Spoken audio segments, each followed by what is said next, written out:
যেই পর্যন্ত তোমার দিলের মধ্যে এই ইয়াকিন না হয় যে আমি জাহান্নামের আগুন থেকে বেঁচে গিয়েছি। এই ইয়াকিন না হওয়া পর্যন্ত জাহান্নামের আগুন থেকে বাঁচার চেষ্টা করতেই থাকো। কিভাবে চেষ্টা করবা? দুনিয়াতে দেখবেন মামলা মুকদ্দমা হয় না? এই মামলা মুকদ্দমা হলে যে পর্যন্ত মামলা খারেজ না হয়, বাতিল না হয়, ওই পর্যন্ত আপনার আমার কোর্টে যাওয়া আসা করতে পারবেন। একবার যাবেন, একবার আসবেন, খবরে ফোন আসবো যে এখন আসেন হাজিরা দিতে হবে, এখন আসেন হাজিরা দিতে হবে। এই যে আপনার আমার মামলা যে পর্যন্ত খারেজ না হয় দৌড়াদৌড়ি আপনার আমার করতেই হবে। যখন বাতিল হয়ে যাবে, খারেজ হয়ে যাবে, আর দৌড়ানোর দরকার নাই। তো লুকমান হাকিম বলেন যে যদি জাহান্নামের আগুন থেকে বাঁচার মতো ক্ষমতা আর আলহামদুলিল্লাহ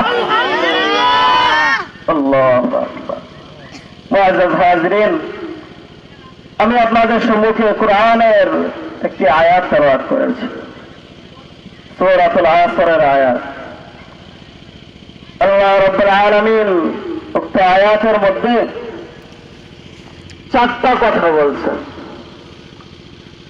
আল্লাহ রাব্বুল আলামিন বলেন ইল্লাল্লাযীনা আমানু ওয়া আমিলুস সালিহাত ওয়া তাওয়াসাউ বিল হাক্কি ওয়া তাওয়াসাউ বিস সাবর। আল্লাহ রাব্বুল আলামিন বান্দাদেরকে ডাক দিয়ে বলেন, ও আমার বান্দারা, 4টা জিনিস যদি তোমাদের ভিতরে থাকে আর এই 4টার উপরে যদি আমল করো, এই আমল করনেওয়ালা যদি দুনিয়া থেকে চলে যায়, আমল করতে করতে যদি দুনিয়া থেকে চলে যায়, আল্লাহ রাব্বুল আলামিন বলেন তার মাঝে এবং জান্নাতের মাঝে শুধু একটা বাধা থাকবে, সেটা হলো কবর। সুবহানাল্লাহ। আল্লাহ রাব্বুল আলামিন বলেন এই 4টা জিনিসের উপরে যদি আমল করে যাও বান্দা, এই 4টা জিনিস যদি তোমার ভিতরে থাকে তাহলে তুমি সোজা জান্নাতি। সুবহানাল্লাহ। 4টা কি? 1 নম্বরে ইল্লাল্লাযীনা আমানু, ঈমান। বান্দা তোমার ভিতরে যদি ঈমান থাকে, ঈমান মানে কি? মুহাব্বত, আসমত, ভালোবাসা। এই মুহাব্বত আসমত থাকতে হবে নামাজের সাথে, এই মুহাব্বত থাকতে হবে আল্লাহ রাব্বুল আলামিনের সাথে, এই মুহাব্বত থাকতে হবে আল্লাহ নবী সাল্লাল্লাহু আলাইহি ওয়াসাল্লামের সাথে। এই মুহাব্বত যদি থাকে তাহলে তুমি ঈমানওয়ালা হতে পারবা। যদি ভালোবাসা থাকে তাহলে 1 নম্বরে শর্তের মধ্যে থাকতে পারবা।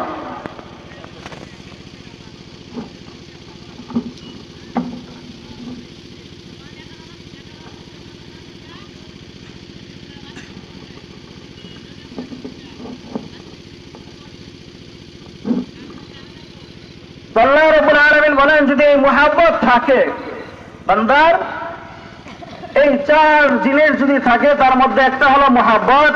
এই মুহাব্বত যদি আল্লাহ তাআলার সাথে থাকে, এই মুহাব্বত যদি রাসূল সাল্লাল্লাহু আলাইহি ওয়াসাল্লামের সাথে থাকে, এই মুহাব্বত যদি নামাজের সাথে থাকে, তাহলে বান্দা ঈমানদার হবে। সুবহানাল্লাহ। আল্লাহ নবী সাল্লাল্লাহু আলাইহি ওয়াসাল্লাম বলেন যে এই মুহাব্বত যে থাকবে সেটা কতটুকু থাকবে, আল্লাহ রাব্বুল আলামিনের সাথে কতটুকু থাকবে, আল্লাহ নবী সাল্লাল্লাহু আলাইহি ওয়াসাল্লামের সাথে কতটুকু থাকবে। আল্লাহ নবী সাল্লাল্লাহু আলাইহি ওয়াসাল্লাম হাদিসে পাকের মধ্যে বলেন লা ইউমিনু আহাদুকুম হাত্তা আকুনা আহাব্বা ইলাইহি মিন ওয়ালিদিহি ওয়া ওয়ালাদিহি ওয়ান নাসি আজমাইন। আল্লাহ নবী সাল্লাল্লাহু আলাইহি ওয়াসাল্লাম বলেন, ও আমার উম্মত, ও আমার উম্মতের দল, তোমার মুহাব্বত আমার প্রতি কতটুকু থাকতে হবে, কতটুকু থাকলে তুমি ঈমানদার হতে পারবা, কতটুকু মুহাব্বত থাকলে তুমি আল্লাহ রাব্বুল আলামিন যে মুমিন বলেছেন ওই মুমিন হতে পারবা। মুহাব্বত থাকতে হবে। আল্লাহ নবী সাল্লাল্লাহু আলাইহি ওয়াসাল্লাম বলেন দুনিয়ার সব কিছু থেকে মিন ওয়ালিদিহি ওয়া ওয়ালাদিহি ওয়ান নাসি আজমাইন, নিজের যে সন্তান আদি আছে এই সন্তানদের থেকে মুহাব্বত বেশি থাকতে হবে। নিজের যে পিতামাতা আছে এই পিতামাতার চাইতেও বেশি মুহাব্বত থাকতে হবে।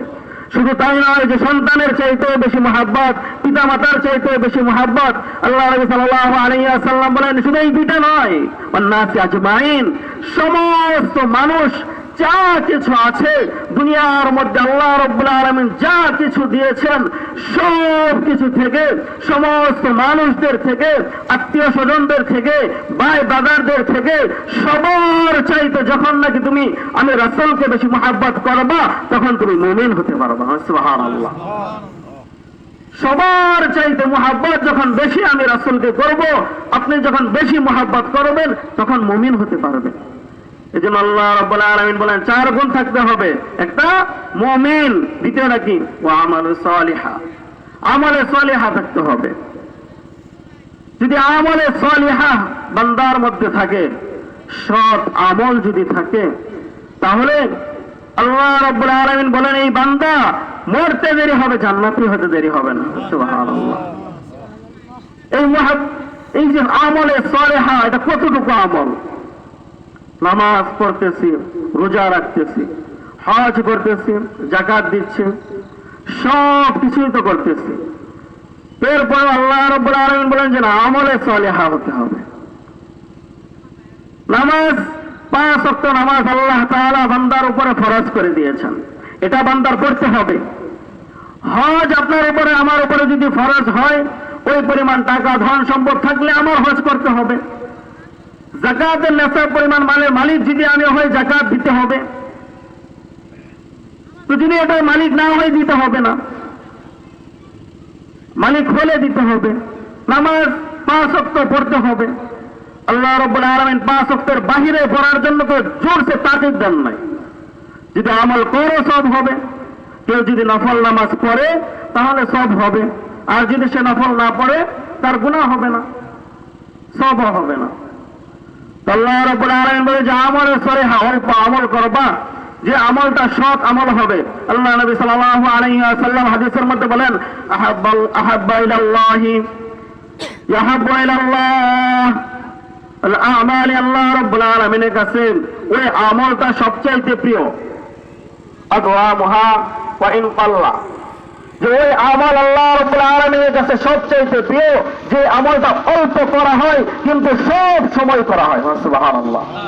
যে আমল অল্প করা হয় কিন্তু সব সময় করা হয়, ওই আমলটা আল্লাহ নবী সাল্লাল্লাহু আলাইহি ওয়াসাল্লাম বলেন যে আল্লাহ রাব্বুল আলামিনের কাছে সবচাইতে প্রিয়। আল্লাহু আকবার। সেই আমলটা কি হইতে পারে? আপনি ইস্তিগফার বললেন, আস্তাগফিরুল্লাহ আস্তাগফিরুল্লাহ, সুবহানাল্লাহ, আলহামদুলিল্লাহ। চলাফেরা করতেছেন, আপনি ইস্তিগফার পড়তেছেন। চলাফেরা করতেছেন, আপনি আলহামদুলিল্লাহ পড়তেছেন। চলাফেরা করতেছেন, আপনি আল্লাহু আকবার বলতেছেন। তো অল্প অল্প আপনি আমল করতে থাকবেন, আর আল্লাহ রাব্বুল আলামিনের কাছে এই আমলটাই সবচেয়ে পছন্দনীয় হবে। সুবহানাল্লাহ। তো অল্প আমল করলে ফায়দা আছে না নাই? শুধু তাই নয় যে অল্প আমল এতটুকুই না। আল্লাহ নবী সাল্লাল্লাহু আলাইহি ওয়াসাল্লাম অন্য হাদিসের মধ্যে বলেন এই অল্প আমলটা এই জন্য আল্লাহ তাআলা এতটা মহব্বত করেন, আখলিস দীনাকা ইয়াকফিকাল আমালুল কলিল। কারণ কাল কিয়ামতের ময়দানে আল্লাহ রাব্বুল আলামিনের কাছে যার আমল অল্প আছে কিন্তু খাঁটি আমল আছে, ওই খাঁটি আমলটাই তার জন্য নাজাতের জরিয়া হয়ে যায়। বলে সুবহানাল্লাহ। অল্প আমল আছে আর ওই আমলটা খাঁটি আমল, ইমানদার, খাঁটি ইমানদার, আমল অল্প করেছে, ইমান মজবুত হয়েছে। অনেক আমলওয়ালা আছে সারা রাত তাহাজ্জুদ করে আর সারা দিন মানুষের গীবত গায়। সারা রাত তাহাজ্জুদ করে, 5 ওয়াক্ত নামাজের খবর নাই। এমন আমলওয়ালা হওয়া যাবে না।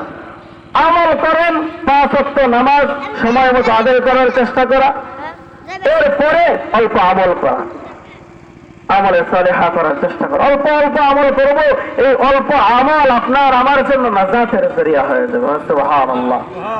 একদম সহজ, নাজাতের জন্য একদম সহজ। সহজ না? লুকমান হাকিম ওনার সন্তানকে উপদেশ দেন যে বাবা, ও আমার ছেলে, তুমি যদি গুনাহ করো আর গুনাহ করার জন্য তোমার যদি ইচ্ছা হয় তাহলে তুমি গুনাহ তো করবা, তবে এই গুনাহ করার আগে তোমার জেহেনে এই চিন্তাটা রাখো যে তুমি যে গুনাহটা করতেছো এই গুনার শাস্তিটা ভোগ করার মতো ক্ষমতা কি তোমার আছে কিনা। যদি এই গুনার শাস্তি ভোগ করার ক্ষমতা তোমার থাকে তাহলে তুমি গুনাহ করো, এছাড়া তুমি গুনাহ করো না। এছাড়া তুমি আমলের মধ্যে থেকো। শুধু তাই নয়, তিনি বলেন, ও আমার ছেলে, যদি জাহান্নামের আগুন থেকে বাঁচতে চাও তাহলে ওই পর্যন্ত চেষ্টা করো যেই পর্যন্ত তোমার দিলের মধ্যে এই ইয়াকিন না হয় যে আমি জাহান্নামের আগুন থেকে বেঁচে গিয়েছি। এই ইয়াকিন না হওয়া পর্যন্ত জাহান্নামের আগুন থেকে বাঁচার চেষ্টা করতেই থাকো। কিভাবে চেষ্টা করবা? দুনিয়াতে দেখবেন মামলা মুকদ্দমা হয় না? এই মামলা মুকদ্দমা হলে যে পর্যন্ত মামলা খারেজ না হয়, বাতিল না হয়, ওই পর্যন্ত আপনার আমার কোর্টে যাওয়া আসা করতে পারবেন। একবার যাবেন, একবার আসবেন, খবরে ফোন আসবো যে এখন আসেন হাজিরা দিতে হবে, এখন আসেন হাজিরা দিতে হবে। এই যে আপনার আমার মামলা যে পর্যন্ত খারেজ না হয়, দৌড়াদৌড়ি আপনার আমার করতেই হবে। যখন বাতিল হয়ে যাবে, খারেজ হয়ে যাবে, আর দৌড়ানোর দরকার নাই। তো লোকমান হাকিম বলেন যে যদি জাহান্নামের আগুন থেকে বাঁচার মতো ক্ষমতা আর এই ইস্তেহা তোমার ভিতরে আছে যে তুমি জাহান্নামের আগুন থেকে বাঁচতে পারছো, তাহলে তুমি গুনাহ করো, ওই পর্যন্ত তুমি চেষ্টা করো। এই চেষ্টা যে পর্যন্ত না করবা, ওই পর্যন্ত তুমি থাইমা থাইকো না, ওই পর্যন্ত আমল ছাড়া থাইকো না, ওই পর্যন্ত তুমি আমল করে যাও। শুধু তাই নয়, আল্লাহ নবী সাল্লাল্লাহু আলাইহি ওয়াসাল্লাম অন্য হাদিসের মধ্যে বলেন যে অল্প আমল, সে আমলটা কি? আল্লাহুম্মা আজিরনা মিনান নার। আরে বয়ান তো করবে সবাই, আমলের একটু কথা বলে, কি বলেন? ভালো লাগতেছে না আমলের কথা? আমল, অল্প আমল নেওয়ার চেষ্টা করব। মাহফিল, জান্নাতের বাগান, এটা কেন আয়োজন করা হয়? এটা এই জন্য আয়োজন করা হয় যেন আমরা এখান থেকে কিছু নিয়ে যেতে পারি, এখান থেকে কিছু নিতে পারি। সেটা কি নিবেন? এখানে কি আপনাকে দ্বন্দ্ব দেওয়া হবে? না, এখানে আপনাকে জাহান্নাম থেকে বাঁচার, জান্নাতে যাওয়ার উপায়টা বলে দেওয়া হবে। ওই উপায়টা আপনি আমি নেওয়ার চেষ্টা করব, একটু আমলে নেওয়ার চেষ্টা করব। আল্লাহ নবী সাল্লাল্লাহু আলাইহি ওয়াসাল্লাম বলেন, আল্লাহুম্মা আজিরনা মিনান নার। যদি এই দোয়াটা কোনো বান্দা মাগরিবের নামাজের পরে কারো সাথে কোনো কথা না বলে 7 বার পাঠ করে, আর এই বান্দা যদি ওই রাত্রে মারা যায়, আল্লাহ নবী সাল্লাল্লাহু আলাইহি ওয়াসাল্লাম বলেন ওই বান্দার জন্য আল্লাহ রাব্বুল আলামিন জান্নাতকে সুসজ্জিত করে রাখেন। সুবহানাল্লাহ। আমল অল্প, নেক অনেক। জান্নাতে যাওয়া এত সহজ না, এত কঠিনও না, আবার সহজ। যখন আপনি আমল করবেন আপনার জন্য সহজ হয়ে যাবে। এরপরে আল্লাহ নবী সাল্লাল্লাহু আলাইহি ওয়াসাল্লাম বলেন যদি কেউ ফজরের নামাজের পরে কারোর সাথে কোনো কথা না বলে এই 7 বার এই আমলটা করে, আল্লাহুম্মা আজিরনা মিনান নার, আল্লাহুম্মা আজিরনা মিনান নার, যদি এই আমলটা করে, তাহলে আল্লাহ নবী সাল্লাল্লাহু আলাইহি ওয়াসাল্লাম বলেন ওই দিন যদি সে মারা যায়, আল্লাহ রাব্বুল আলামিন বান্দার জন্য জান্নাতকে সুসজ্জিত করতে থাকেন। সুবহানাল্লাহ। কত সহজ আমল, অল্প ফায়দা অনেক। একটু নেওয়ার চেষ্টা করব, একটু আমল করার চেষ্টা করব। আমরা সকলে চেষ্টা করব তো ইনশাআল্লাহ, সকলেই চেষ্টা করব। আল্লাহ নবী সাল্লাল্লাহু আলাইহি ওয়াসাল্লাম এই যে এখন বর্তমান যে মাস চলতেছে, এটা কি মাস? রজব মাস। আরবিতে কি মাস? রজব মাস। আল্লাহ নবী সাল্লাল্লাহু আলাইহি ওয়াসাল্লাম যখন নাকি রজব মাস আসতো, এই রজব মাসে আল্লাহ নবী সাল্লাল্লাহু আলাইহি ওয়াসাল্লাম সবচাইতে বেশি একটা আমল করতেন। সে আমলটা কি?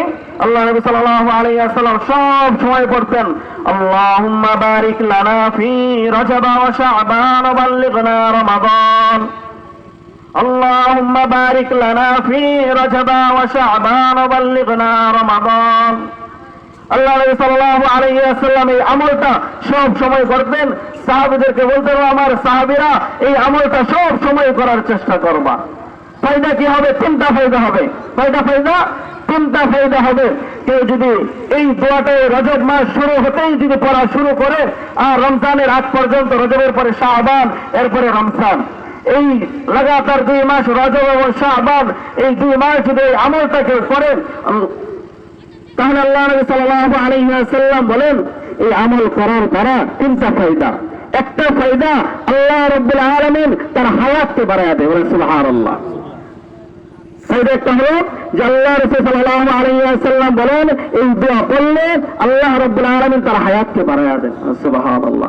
2 নম্বর আল্লাহ রাসূল সাল্লাল্লাহু আলাইহি ওয়াসাল্লাম বলেন যদি আল্লাহ তার হায়াত না বাড়ায় এই সময় যদি সে মারা যায়, পড়তেছে এই দোয়া পড়া অবস্থায়, এই আমল করা অবস্থায় সে মারা গেল, আল্লাহ নবী সাল্লাল্লাহু আলাইহি ওয়াসাল্লাম বলেন যে এই দোয়া পড়তে পড়তে সে মারা গেল, এই যে দোয়াটা পড়তে পড়তে মারা গেছে, শেষ পর্যন্ত পড়তে পারে নাই, রমজান পর্যন্ত তার হায়াত বাড়ে নাই, এই জন্য আল্লাহ রাব্বুল আলামিন এই যে 2 মাস, এই 2 মাসে যে আমল করলে যে ফায়দা হতো, যে নেক হতো, এই নেক এবং কি সবে কদরের নেক আল্লাহ তাআলা তার আমল নামায় দান করেন। সুবহানাল্লাহ। 3 নম্বর ফায়দা, যদি এই মাস চলে যায়, রজব মাস চলে গেছে, এরপরে শাবান, এই শাবানে আমরা এই যে বললাম আল্লাহুম্মা বারিক লানা ফি রজবা ওয়া শাবান ওয়া বাল্লিগনা রমাদান, রজব কিন্তু চলে গেছে, এরপরে আমরা শাবানে আবার পড়তেছি রজব ওয়া শাবান। এই যে রজব ওয়া শাবান আবার আল্লাহর কাছে দোয়া চাইলাম, আল্লাহ রাসূল সাল্লাল্লাহু আলাইহি ওয়াসাল্লাম বলেন এই দোয়া চাওয়ার কারণে আল্লাহ রাব্বুল আলামিন এই যে দোয়াটা চাইলো এর জন্য সামনে যে রজব মাস আসবে ওই পর্যন্ত আল্লাহ তাআলা তার হায়াতকে বাড়ায় দেন। সুবহানাল্লাহ। বললে রজবের পরে শাবানে আপনি বললেন পরের মাসে, তো পরের মাসে পড়লে আপনি আল্লাহর কাছে দোয়া চাইলে আল্লাহুম্মা বারিক লানা ফি রজবা ওয়া শাবান, যে আল্লাহ এই বরকতময় রজব শাবান দিয়েছেন, আবার লেখনা রমাদান, রমজান পর্যন্ত আমার হায়াতকে বাড়ায়া দেন। এই যে দোয়া করলেন, রজব তো চলে গেছে, তো আল্লাহ রাসূল সাল্লাল্লাহু আলাইহি ওয়াসাল্লাম বলেন সামনে যে রজব আসবে, রজব চলে গেছে, এখন আবার রজবের জন্য দোয়া করতেছেন, এই জন্য সামনে যে রজব আসবে আল্লাহ তাআলা ওই পর্যন্ত আপনার আমার হায়াতকে বাড়ায়া দিন। সুবহানাল্লাহ। তো আমল অল্প, নেক অনেক, ফায়দা অনেক, সওয়াব অনেক, কিন্তু আমরা কপাল পুরা করতে পারি না, আমল করতে পারি না, আমলের ধারে কাছেও যাইতে চাই না, আমল করতে বললেও আমরা করি না, সুযোগ থাকলেও করি না, অথচ আমাদের সুযোগ আছে আমল করার। আজকে দেখেন হায়াত শেষ, মারা গেছেন, তুই মারা গেলে দুনিয়ার কি আপনার সাথে যাবে? কোনো কিছুর সাথে যাবে? কিছুই সাথে যাবে না, কোনো কিছু সাথে যাবে না। এই জন্য ভাই আমল অল্প অল্প আমল করার চেষ্টা করা, অল্প অল্প আমল গুলা করার চেষ্টা করবো ইনশাআল্লাহ। আল্লাহ নবী সাল্লাল্লাহু আলাইহি আল্লাহ রাব্বুল আলামিন এই 4টা কথা যে বলেছেন, 2টা কি গেল? ঈমান এবং আমলে সালেহ। এরপরে আল্লাহ রাব্বুল আলামিন বলেন ইল্লাল্লাযীনা আমানু ওয়া আমিলুস সালিহাত ওয়া তাওয়াসাউ বিল হাক্কি ওয়া তাওয়াসাউ বিস সাবর ওয়া তাওয়াসাউ বিল হক। যদি কেউ সত্যবাদী হয় এবং কি মানুষদেরকে সত্যের দিকে ডাকে, সত্যের দিকে আহ্বান করে, মানুষদেরকে সত্যের দিকে নিয়ে যায়, আল্লাহ রাব্বুল আলামিন বলেন তার জন্য মৃত্যুর পরে জান্নাত অবধারিত। সুবহানাল্লাহ। তো মানুষদেরকে সত্যের দিকে ডাকা মানে কি? আপনি নামাজ পড়তে যাচ্ছেন, একজনে নামাজ পড়ে না, আপনি তাকে নামাজের দিকে ডাকলেন। একজনে মিথ্যা কথা বলে, আপনি তাকে বললেন যে ভাই মিথ্যা বলা যাবে না, সত্যটা বলো, সত্যের উপরে আমল করো। এই যে আপনি সত্যের দিকে ডাকলেন। আপনি নামাজ পড়তে যাচ্ছেন, একবার নামাজ পড়ে না, আপনি গেলেন নামাজ পড়তে, তারে নিয়ে গেলেন। আল্লাহ নবী সাল্লাল্লাহু আলাইহি ওয়াসাল্লাম বলেন এই যে সত্যের দিকে ডাকলা, এই যে নামাজের জন্য নিয়ে গেলা, ও মুসলমান, এই নামাজের জন্য নিয়ে যাওয়ার কারণে তোমার এমন একটা ফায়দা হলো যে ফায়দাটার আশাও করতে পারো নাই। ফায়দাটা কি? আল্লাহ নবী সাল্লাল্লাহু আলাইহি ওয়াসাল্লাম বলেন ফায়দা হলো যে তুমি নামাজ পড়লা আর সেও নামাজ পড়লো। এই যে দুইজনে নামাজ পড়লা, নামাজ পড়ার দ্বারা আল্লাহ রাব্বুল আলামিনের কাছে এমন হয়েছে যে তার নামাজও কবুল হয় নাই, তোমারটাও কবুল হয় নাই, তারপরেও এই যে তুমি তাকে সত্যের দিকে ডাকে নিয়ে আসলা, তাকে নামাজের জন্য নিয়ে আসলে, এই কারণে আল্লাহ রাব্বুল আলামিন তোমার আমল নামায় 1 ওয়াক্ত কবুলিয়াত নামাজের সওয়াব দান করবেন। সুবহানাল্লাহ। তো সত্যের দিকে মানুষদেরকে ডাকলে ফায়দাও আছে না? নাই, অনেক ফায়দা, অনেক। আপনি আমি এটা দিল থেকে ইয়াকিন করে বলতে পারবো না যে এই নামাজটা আমার কবুল হয়েছে। আজকে ফজরের নামাজ আদায় করেছি, এই ফজরের নামাজটা আমার কবুল হয়েছে, আপনি আমি দিল থেকে বলতে পারবো না। আর ওইটা সাহাবায়ে কেরাম বলতে পারতেন, ওলিয়া উলিয়ারা বলতে পারতেন। সাহাবায়ে কেরাম সিজদার মধ্যে যখন পড়ে যাইতেন, যে পর্যন্ত মনে না হইতো, দিলের মধ্যে ইয়াকিন পয়দা না হইতো যে আল্লাহ আমার এই সিজদাটাকে কবুল করে নিয়েছেন, ওই পর্যন্ত মাথা উঠাইতেন না। আরে এমনও তো যাইতো যে সারা রাত্রের মধ্যে 2 রাকাত নামাজে পূর্ণ কোরআন খতম করে ফেলতেন। সুবহানাল্লাহ। এই ইয়াকিন তো আমাদের ভিতরে পয়দা হয় নাই, আমরা তো ওইভাবে নামাজ পড়তেও পারি না, ওইভাবে নামাজের দিকে যাইতেও পারি না। জোহরের নামাজ পড়েছি, এই যে মাগরিবের নামাজ পড়ে এখানে বসলাম, আমরা তো দিলে ইয়াকিন করে এটা বলতে পারবো না যে আমাদের মাগরিবের নামাজটা আল্লাহর কাছে কবুল হয়েছে। কিন্তু একজনকে যদি এই আমলের দিকে নিয়ে আসেন, এই নামাজের দিকে নিয়ে আসেন, তাহলে এটা বলতে পারবেন যে আল্লাহ রাব্বুল আলামিন আমার আমল নামায় 1 ওয়াক্ত কবুলিয়ত নামাজের সব দিয়ে রাখছেন। এটা বলতে পারবো আমরা যদি তাদেরকে আমলের দিকে নিয়ে আসি, নামাজের দিকে নিয়ে আসি। এই জন্য ভাই নামাজের দিকে নিয়ে আসা, আল্লাহ নবী সাল্লাল্লাহু আলাইহি ওয়াসাল্লাম হাদিসের মধ্যে বলেন মিফতাহুল জান্নাতি সালাত, নামাজ হলো জান্নাতের চাবি। সুবহানাল্লাহ। নামাজ কিসের চাবি? জান্নাতের চাবি। এই জান্নাতের চাবি আল্লাহ তাআলা আপনাকে আমাকে দিয়ে দিচ্ছেন, চাবি দিয়ে দিচ্ছেন। যেমন বন্ধ একটা ঘর, ঘরের ভিতরে ঢোকার জন্য আপনি যাবেন, যা দেখবেন তালা মারা। এখন এই তালা মারা আপনাকে মালিকের চাবি দিয়ে দিল, চাবি দেওয়ার পরে আপনি তালা ঠিক করে খুলতে পারবেন না। আর চাবিটা আপনাকে দিলাম, দেওয়ার পরে আপনি চাবি হারায় ফেললেন, তো তালা খোলা সম্ভব? তালা খোলা যাইব? তালা খোলা যাবে না। এই তালা খোলার জন্য আপনার আমার এই চাবিটার প্রয়োজন হবে। ঠিক তেমনি ভাবে যদি আপনি আমি জান্নাতে যেতে চাই, তাহলে আপনার আমার এই নামাজও পড়তে হবে, মানুষদেরকে নামাজের দিকে আনতে হবে। আল্লাহ তাআলার কাছে আপনার আমার নামাজ কবুল হতে হবে, তখন আপনি আমি জান্নাতের আশা করতে পারবো।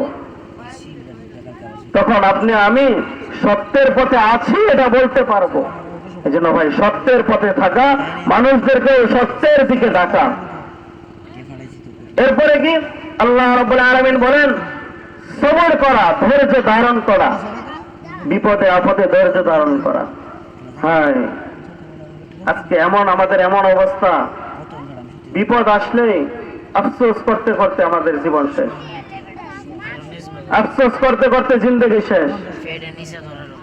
কিন্তু সবর আমরা করতে পারি না, ধৈর্য আমরা ধরতে পারি না, বিপদে আমরা ধৈর্য ধরতে পারি না। বিপদে ধৈর্য ধরা, যত বড় মুসিবত আসুক, আল্লাহ রাব্বুল আলামিনের কাছে বলে তাওয়াক্কুল আল্লাহ, আল্লাহর উপর তাওয়াক্কুল করে বসে থাকা, ধৈর্য ধারণ করা। এই ধৈর্য ধারণ করলে ফায়দা হবে, এই ধৈর্য ধারণ করলে আপনার আমার জান্নাতে যাওয়া সহজ হবে। আর যদি আফসোস করতে থাকি, আফসোস করতে করতে দেখবেন হায়াত শেষ হয়ে গেছে, আপনার আফসোসও শেষ হইল না, আপনি আর হায়াতও পাইলেন না। আর যে কারণে আফসোস করলেন, ওই কারণও আপনার সফল হলো না। এই যে দেখেন আমাদের ফসল আজ নষ্ট হয়েছে না কিছুদিন আগে বন্যার কারণে, এই যে বন্যার কারণে নষ্ট হয়েছে, এখন আপনি আমি যদি আফসোস করতে থাকি, হ্যাঁ এটা কি হইলো, নষ্ট হয়ে গেল, আমার এত এত টাকা নষ্ট হয়ে গেল, এত টাকা খরচ করে আমি জমি করলাম, ধান চাষ করলাম, এই ফসল করলাম, কিন্তু আমার এই ফসল আমি পাইলাম না। এখন আপনি আমি যতই আফসোস করি, আফসোস করতে করতে আপনি আমি এই জেহেনটাকে পাগল বানায় দিলাম। আপনার আমার জেহেনের ভিতরে সবসময় চিন্তা এটাই, হ্যাঁ কি করলাম কি করলাম কি করলাম, যদি ধান না লাগাইতাম তাহলে তো হইতো না, এভাবে নষ্ট হইতো না, টাকাগুলো নষ্ট হইতো না। এই যে যদি এভাবে আফসোস করতেই থাকি, দান কি আর হইব? সম্ভব দান হওয়া? যেটা আল্লাহ তাআলা নিয়ে নিছে ওইটা কি আবার আসবে? যে মুসিবত এসে গেছে, ওই মুসিবত যদি দূর করতে চাই, সামনে আবার যদি ফসল লাগাই দান হবে, সেটা যদি আশা রাখি, তাহলে সবর করতে হবে, ধৈর্য ধরতে হবে। এখন আপনি ধৈর্য না ধরে, সবর না করে আফসোস করতেই থাকলেন, আপনি আর ধান লাগাইলেন না, ধান হইব? ফসল করলাম না, ফসল হইব? ফসল না করলে তার ফসল হইব না। এজন্য ধৈর্য ধরা, ধৈর্য ধরলে আপনার আমার ফায়দা হবে। আল্লাহ নবী সাল্লাল্লাহু রাব্বুল আলামিন এই চারটা কথা বলেছেন যে ঈমান ওয়ালা হও, আমলে সালেহ ওয়ালা হও, সৎ আমল ওয়ালা হও, সত্যবাদী হও, ধৈর্যশীল হও।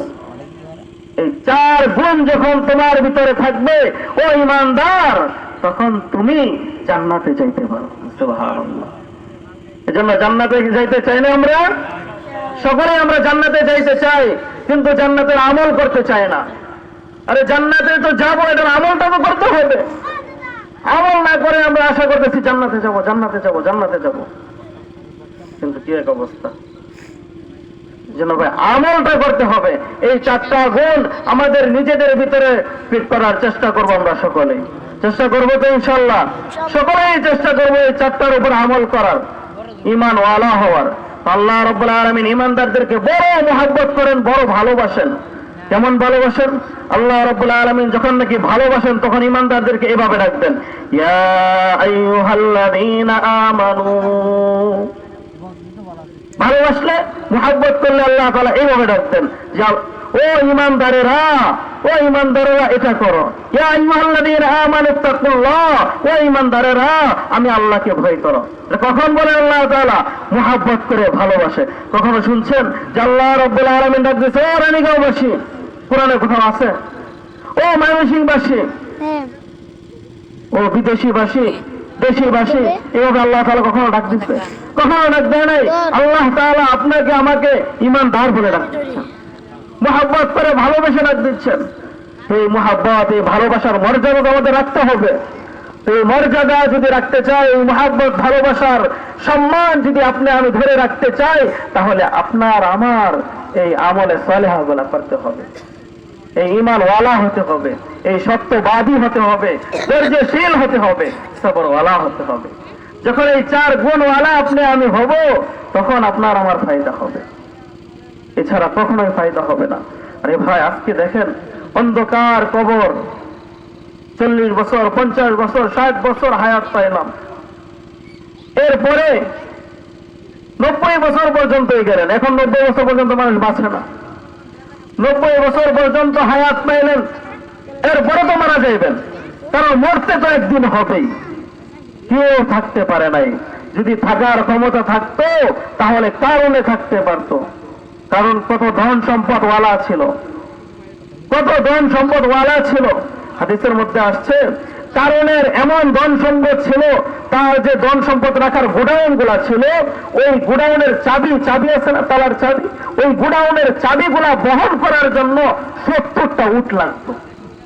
আল্লাহু আকবার। শুধু চাবিগুলা বহন করার জন্য 70টা উট লাগতো, 1-2টা না।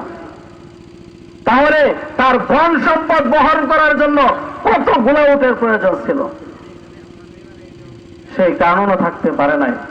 মৃত্যুর আগে যখন নাকি মৃত্যুর সময় হয়ে যাবে, সন্তানদেরকে ডেকে বলেন, ও আমার সন্তানেরা, আমার যখন নাকি মারা যাব, আমার মৃত্যু হয়ে যাবে, কাফনের বাহিরে আমার 2টা হাত এভাবে ফালাইয়া রেখো, আমার 2টা হাত কাফনের বাহিরে ফালাইয়া রেখো, যেন জাতিরা দেখে বুঝে আমি কারণ এত ধন সম্পদ ওয়ালা ছিলাম, তারপরেও মৃত্যুর সময় খালি হাতে আমার যেতে হচ্ছে।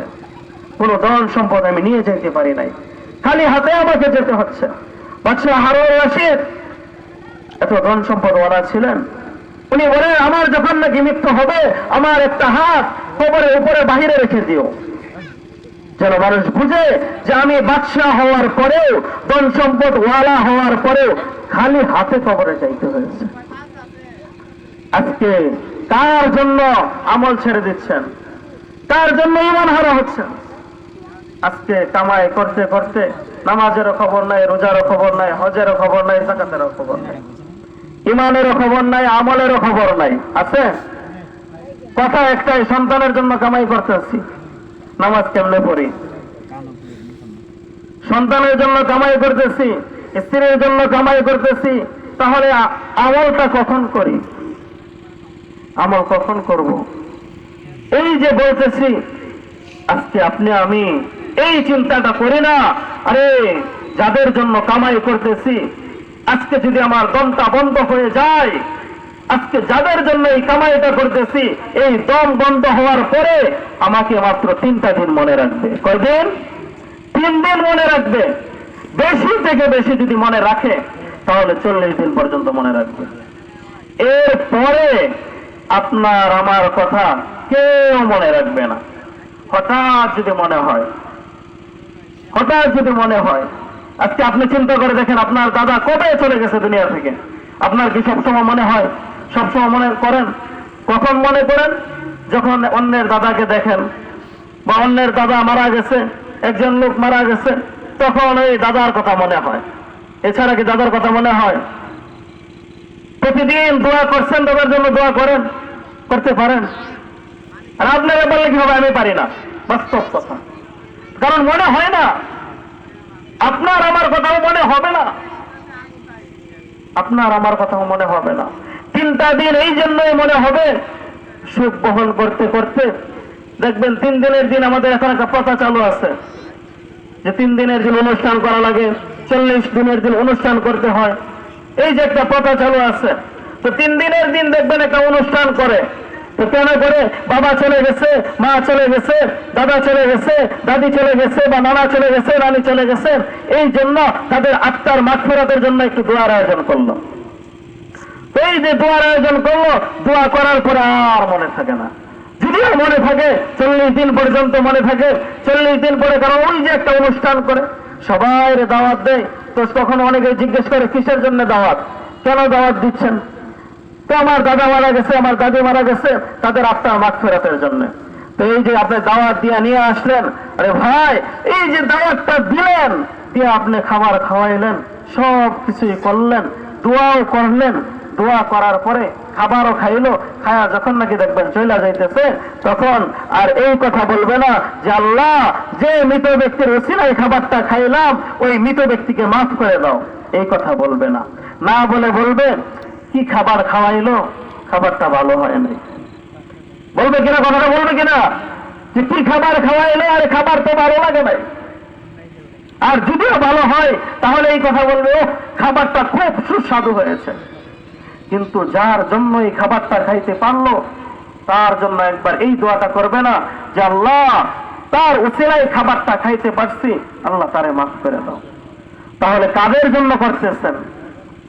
কার জন্য করতেছেন? আজকে আমরা কার জন্য এই দুনিয়া, শুধু দুনিয়া দুনিয়া করতেছি? আখিরাতের ফিকির আপনার আমার ভিতরে নাই। একবার চিন্তা করে দেখেন, চোখগুলা বন্ধ হইলে আর কিছুই থাকবে না। এখন তো এমন হয় যে নামাজের কথা বললে আরে কাজের কারণে নামাজ পড়তে পারি না, কাজের কারণে আমল করতে পারি না, কাজের কারণে রোজা রাখতে পারি না। ধান কাটার সময় হইলে এটা বেশি হয়। ধান কাটতেছে, কিভাবে রোজা রাখবো? আল্লাহ কি বলছে যে তুমি ধান কাটো, রোজা ছেড়ে দাও? এটা বলে নাই। আল্লাহ বলছে আমল করার কথা, আমল ছাড়ার কথা বলে নাই। আজকে আমল ছাড়তেছি, কাজের অজুহাত দেখাচ্ছি। এই কাজের অজুহাত দেখাইতে দেখাইতে দমটা আপনার আমার বের হয়ে যাবে, তখন আর উপায় নাই। এই জন্য আমলে সলিহার ভিতরে থাকা, সৎ আমল করার চেষ্টা করা। অল্প আমল করবো, ফায়দা অনেক। আল্লাহ নবী সাল্লাল্লাহু আলাইহি ওয়াসাল্লামের সাহাবী আব্দুর রহমান ইবনে আউফ রাদিয়াল্লাহু তাআলা আনহু, আব্দুর রহমান ইবনে আউফ রাদিয়াল্লাহু তাআলা আনহু একদিন লোকদেরকে একত্রিত করে ইসলামের দাওয়াত দিচ্ছেন, সূরা ইখলাস তেলাওয়াত করে শোনাচ্ছেন। যখন নাকি সূরা ইখলাস তেলাওয়াত করে শোনাচ্ছেন, তখন এক বেদুইন পাশ দিয়ে যাচ্ছে। ওই বেদুইন সূরা ইখলাসের তাফসীর শুনে যে আল্লাহ এক, আব্দুর রহমান ইবনে আউফ বলতেছে আল্লাহ তাআলা এক, তার কোনো মুখাপেক্ষী নাই, কোনো সন্তান নাই, কোনো কিছু নাই, আল্লাহ রাব্বুল আলামিন একা এবং সব কিছুর মালিক তিনি। এই আলোচনা শুনে ওই বেদুইন ব্যক্তি পিছন থেকে লাফ দিয়ে উঠে বলতেছে, ও আব্দুর রহমান ইবনে আউফ, তুমি যে কথা বলেছো, তোমার এই কথাটা অনেক সত্যতা আছে, তোমার এই কথার উপরে আজকে আমি ঈমান নিয়ে আসলাম। সুবহানাল্লাহ। যখন এটা বলার সাথে সাথে আব্দুর রহমান ইবনে আউফ রাদিয়াল্লাহু তাআলা আনহু যে উটে করে এইখানে আসছিলেন, যেখানে ভাষণ দিচ্ছেন, বয়ান করতেছেন, সেখানে যে উটে করে আসছিলেন, ওই উটটা তাকে দান করে দিলেন। সেই উটটা তাকে দিয়ে দিলেন। যখন উটটা দিয়ে দিলেন, দেওয়ার পরে আল্লাহ রাব্বুল আলামিন হযরত জিবরাইল আলাইহিস সালাতু ওয়াস সালামকে আল্লাহ রাসূল সাল্লাল্লাহু আলাইহি ওয়াসাল্লামের কাছে পাঠিয়ে দিলেন। আমল অল্প করেছে, পাঠিয়ে দিয়ে বলতেছেন, জিবরাইল আলাইহিস সালাতু ওয়াস সালাম আল্লাহ নবী সাল্লাল্লাহু আলাইহি ওয়াসাল্লামের কাছে আসলেন। ইয়া রাসূলুল্লাহ সাল্লাল্লাহু আলাইহি ওয়াসাল্লাম, আপনার অমুক সাহাবী আব্দুর রহমান ইবনে আউফ আজকে তার একটা উট আল্লাহ রাব্বুল আলামিনের রাস্তায় দিয়ে দিয়েছে, একজন বেদিনকে দিয়ে দিয়েছে, তার উপরে খুশি হয়ে এই যে এই আমলটা সে করেছে, এই আমলটা আল্লাহ রাব্বুল আলামিনের কাছে এতটা পছন্দ হয়েছে যে আল্লাহ তাআলা তার জন্য জান্নাতে ৭৯টা উট রেখে দিয়েছেন। সুবহানাল্লাহ, কয়টা? ৭৯টা উট রেখে দিয়েছেন। আল্লাহু আকবার। শুধু কিসের জন্য? একটা উট দিয়ে দেওয়ার কারণে, এই আমল, অল্প একটু আমলের কারণে। যখন নাকি মদিনাবাসী এই কথা শুনলো, হায় এই লোকের উট দেওয়ার কারণে আল্লাহ তাআলা আব্দুর রহমান ইবনে আউফকে জান্নাতে ৭৯টা উট দিল, তাহলে তো আমাদেরও দিতে হয়। একে একে সবাই একটা একটা করে উট দিতেছে। দিতে দিতে দিতে দিতে ওই বেদুইন ব্যক্তির একটা একটা করে ১০০০টা উট হয়ে গেল। সুবহানাল্লাহ, ১০০০ উটের মালিক হয়ে গেলেন। যখন নাকি ১০০০ উট নিয়ে মদিনা থেকে বের হন, বের হওয়ার সময় আল্লাহ নবী সাল্লাল্লাহু আলাইহি ওয়াসাল্লামকে বলেন, ও মুহাম্মদ, তোমার ধর্মটা সত্য ধর্ম, তোমার এই ধর্মটা সত্য ধর্ম, তোমার এই ধর্মের উপরে যে আমল করবে, ও মুহাম্মদ, তোমার এই ধর্মের উপরে আমল করনে ওয়ালাকে তোমার আল্লাহ দুনিয়াতেও দিবেন, আখিরাতেও দিবেন। আল্লাহু আকবার। এটা আল্লাহ তাআলা দেখা দিয়েছেন যে দুনিয়াতেও দিয়েছেন, আখিরাতেও দিয়েছেন। এই জন্য ভাই এই ৪টা গুণের উপরে আমল করার চেষ্টা করবো ইনশাআল্লাহ তাআলা। ১ নম্বরে ইমানি হালতে থাকবো, ২ নম্বরে আমলে সালেহা, অল্প অল্প আমল করবো, ওই আমলটা বেশি করবো। সুবহানাল্লাহ, ছোট একটা আমল, এই আমলটা অধিক পরিমাণে করার চেষ্টা করব। ৩ নম্বরে নিজে সত্যের উপরে থাকবো, মানুষদেরকে সত্যের দিকে ডাকবো। ৪ নম্বরে নিজে ধৈর্য ধারণ করবে বিপদে আপদে, এবং কি মানুষদেরকে এই দিকে ডাকবো যে নিজেরা বিপদে আপদে ধৈর্য ধারণ করো। আল্লাহ রাব্বুল আলামিন যে কথাগুলো বললাম আমাদের প্রত্যেককে আমল করার তৌফিক দান করুন। আখিরে দাওয়ানা আলহামদুলিল্লাহি রাব্বিল আলামিন।